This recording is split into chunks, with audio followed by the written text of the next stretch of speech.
What's going on, everybody? LK here, back at it again with another video, and today, as promised, a little bit more Guilty Gear. So, Strive is coming out end of 2020, early 2021, whatever. So there's still time to get into Xrd if you are really about it. And on this channel, there is already a beginner overview. You should see it somewhere. Somewhere on the screen or in the description, I'll have a link to the beginner character overview. I made that a couple years ago, and one thing I've always wanted to do, but I never really gotten around to do, is making a more comprehensive Millia guide. Before I also made, this is back inside, but I made a beginner's guide to Millia, but this I want to be like I said, more comprehensive. So this is going to be a series, maybe like 5 or 6 videos. Talking about generally her neutral, combo structure, set play, some isms to help you out. This video first, of course, will be about her neutral. Millia is pretty standard. If you look at like what makes a standard Guilty Gear character, she's pretty standard in that regard, but she has a lot of unique tools. So the main thing about her is that she's the second fastest character in the game. She's really fast, right? And she has air options that other characters don't have. So she does have a normal double jump, but she has 2 air dashes, so she also has access to a double jump plus air dash. She's extremely mobile. So to start, we're going to look at normals, right?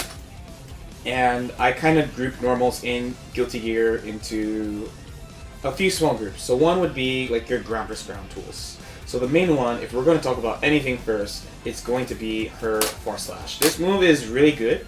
And actually, a sign of whether someone is good at Guilty Gear is how good they think this move is. Because most new players of the game don't think very highly of this move. But most good players of the game think this move is really good. This is like a move that's pretty common in Guilty Gear. Like Soul has a far slash like this too. So it's a move that reaches far. It's pretty fast, it's 7 frames. So really fast for a move like this.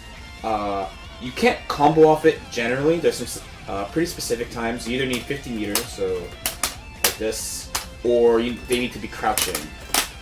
This would be the, well, I'm trying to do it max range. They need to be crouching, or you need to be close enough to get like a down like that. Besides that, you don't really get combos off it, but because she's so fast and it's so big, she can kind of control space in a way that most fast characters don't tend to usually. So if you use this move right, it's a really strong move. Next would be her 2D sweep. So this move is pretty fast as well. It's also very big, and the main thing to use this for is that it actually beats other characters' lows if you time it right. There you go. I want to get like a cleaner. There, that's a clean way of it hitting. You can see here, his move is out. Hers is just going to win. Guilty Gear Invincibility, this move has a little bit of a foot invincibility. Guilty Gear Invincibility is applied weirdly. There's just no hurtbox there. There's no hurtbox on the ground, so she just beats other sweeps, other lows with her sweep. It's a really good tool, and the number one reason why it's a good tool besides beating lows is that it knocks down, which lets you do dash disc and run her game plan. So your next tool is going to be actually 5P. So people have kind of mixed opinions about this button. This button is really good because it's not just ground versus ground, it's also anti-air, and it beats a lot of a specific type of move, which is these lunging attacks. So Soul does this, and you're at the right spot.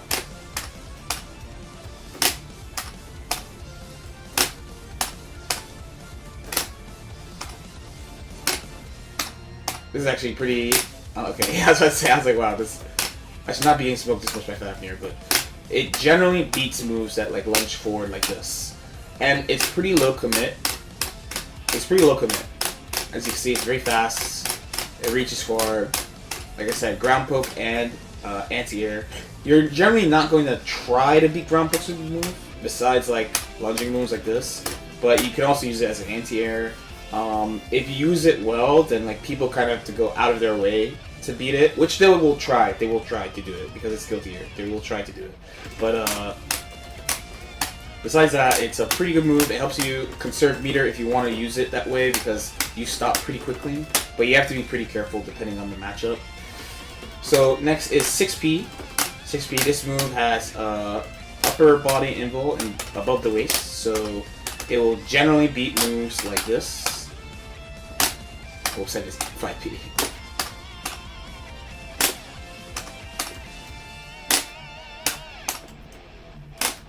I had to space it a little better. So the Soul's far slash does go below the waist at a certain point, so it'll beat it, but if you time it right, it'll beat any move that hits above the waist. That's a very, very important thing.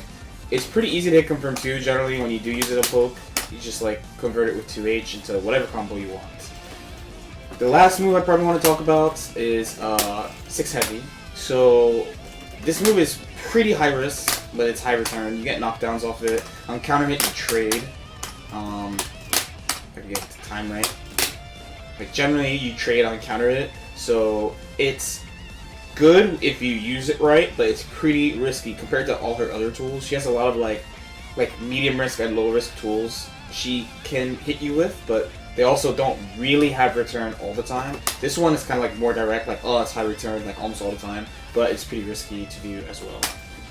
The last move I want to talk about actually is S-Disc-YRC. So S-Disc-YRC, YRC is the mechanic that slows the game down, and you can use it to basically cancel anything. You can cancel your dash, you can cancel moves on whiff, and she has a projectile YRC, so this thing will actually hit people. And you get not just like more time to hit confirm, more time to see if they block or whatever, but you can actually control your space. So you use this move generally to like create a little shield around yourself. So if the opponent has moves you can't really beat and you don't want to try like gambling, you can use S-Disc-YRC to beat that normal and protect yourself and see what they're doing all at the same time.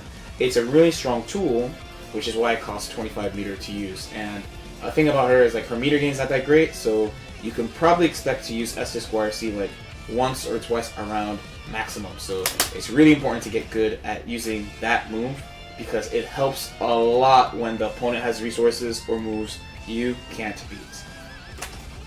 So next we can talk about anti-airs. So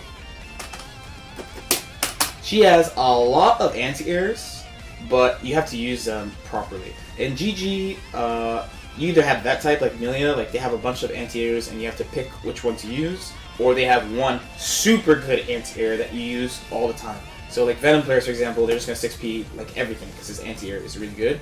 Millia, you have to pick which normal to anti-air at the right time. So that's one of the hard parts about playing her. So for starters, we're going to use 5P. So 5P is nice when it works. It's low commit. In this context, it's actually pretty high return considering the commit level. Because if you hit it, you get a fat combo into a knockdown. It's really, really good. I messed it up though. But you get like around like 150. Oh, it did 119. You get like 119 to like 140 depending on how greedy you are. And it's pretty easy to hit confirm. And like I said, it's very low commit.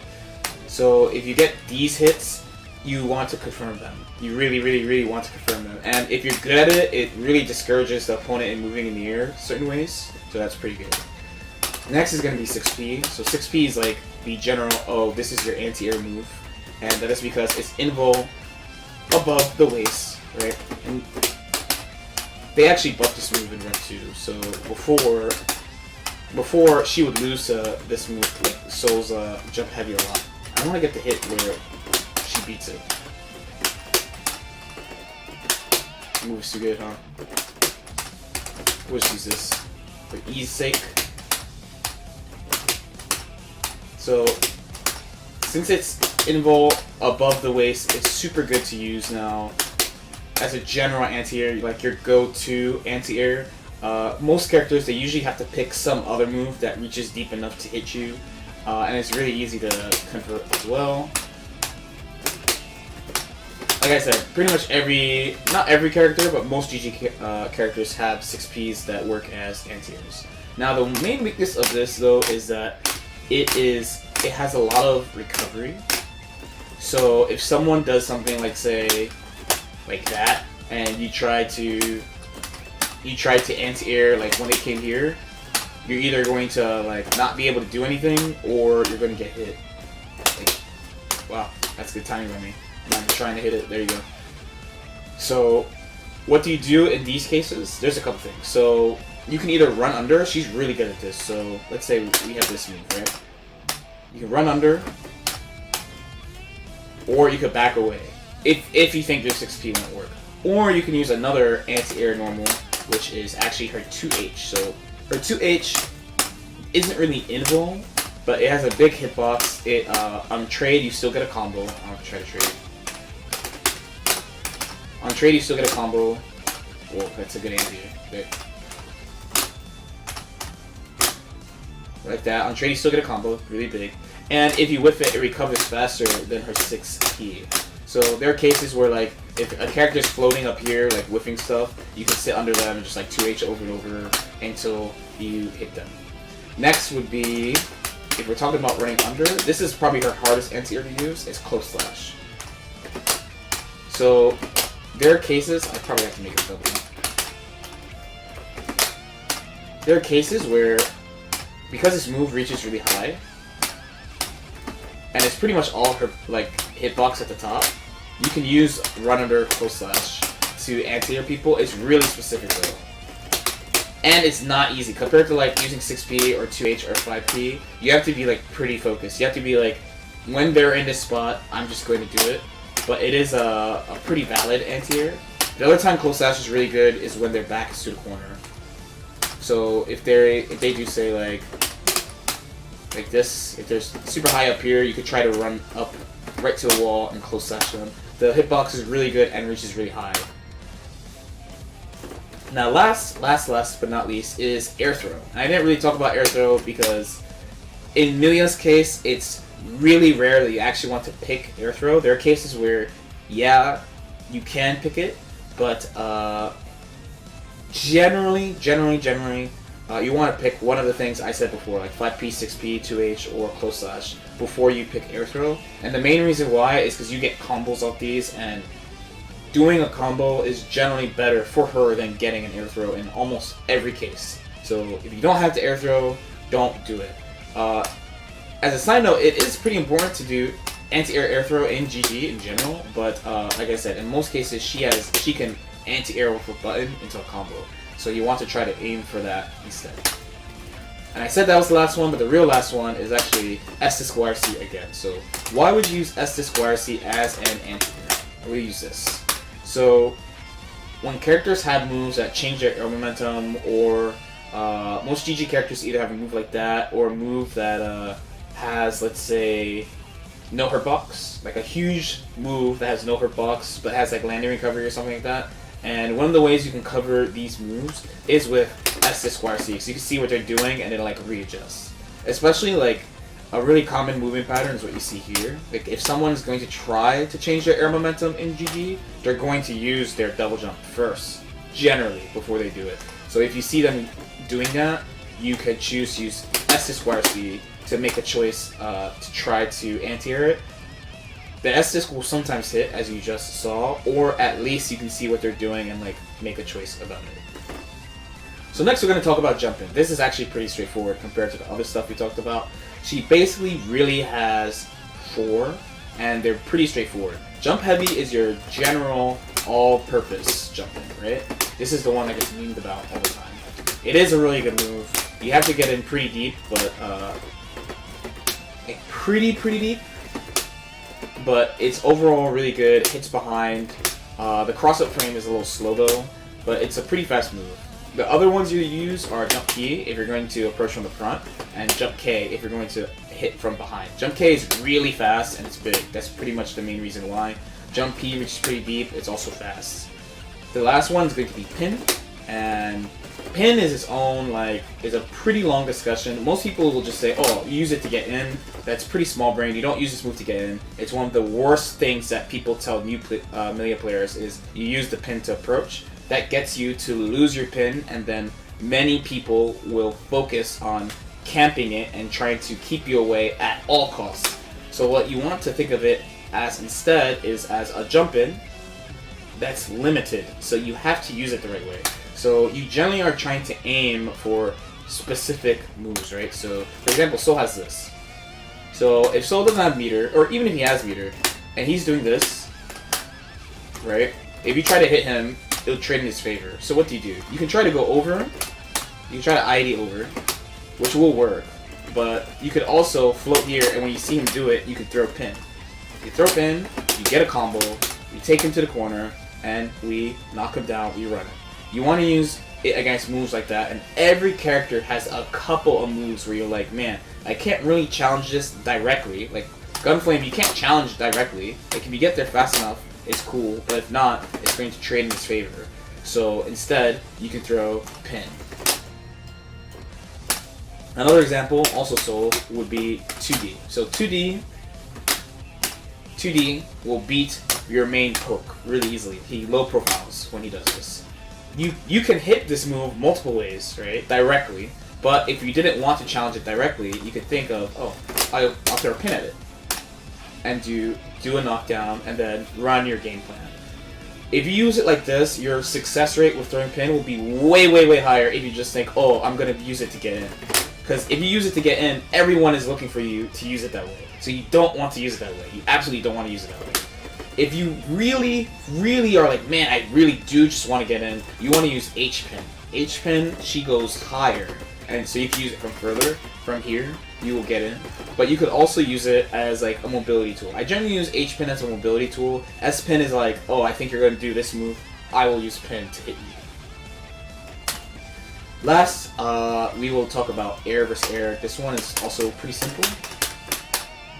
So Millia basically, let's look at her air moves here for air versus air. So she has JP. Most people think of JP as one because she can mash it just like Soul. Soul's is better though.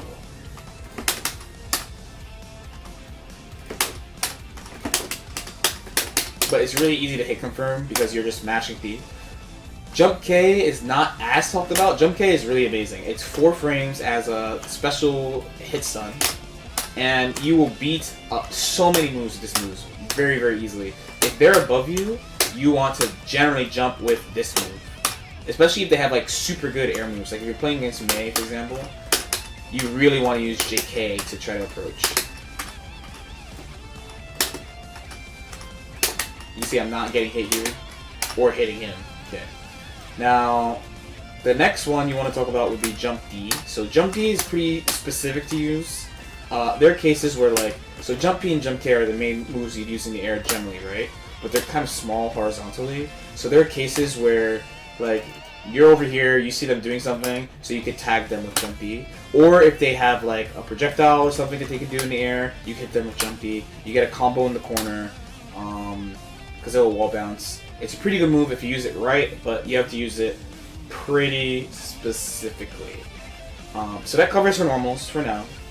Next time I want to talk about special moves and combos. Let me know if you have any questions, and if I missed anything maybe. Like if you feel like it, subscribe if you feel like it, and I'll see you next time. Peace out.